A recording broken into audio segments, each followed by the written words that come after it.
When should I use convection when baking? I think I understand what convection does, and some of the benefits, such as eliminating hot-cold spots, and being more efficient overall. Does this mean that I should always take advantage of it? If not, which circumstances are better for convection, and which are better for regular bake broil? We have a convection oven and almost always use it. I can't remember the last time we didn't use convection.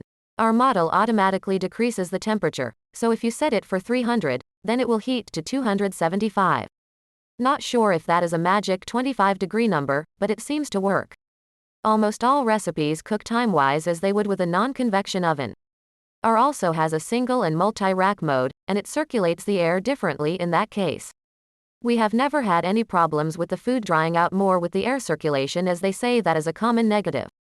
I am sure the effectiveness varies oven to oven, but in our case, we always use it, except for broiling of course. Anytime you're in a rush, the convection oven's a big help.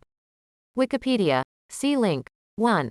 Had this to say, by moving fast hot air past the food, convection ovens can operate at a lower temperature than a standard conventional oven and yet cook food more quickly. The air circulation, or convection, tends to eliminate hot spots, and thus food may bake more evenly. A convection oven will have a reduction in cooking temperature compared to a conventional oven. This comparison will vary, depending on factors including, for example, how much food is being cooked at once or if airflow is being restricted by using an oversized baking tray.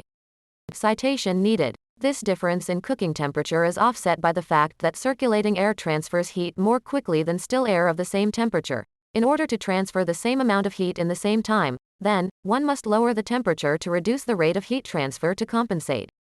I sometimes feel like it dries things out a little more than a traditional oven, but that may just be a function of it being easier to overcook things due to the speed.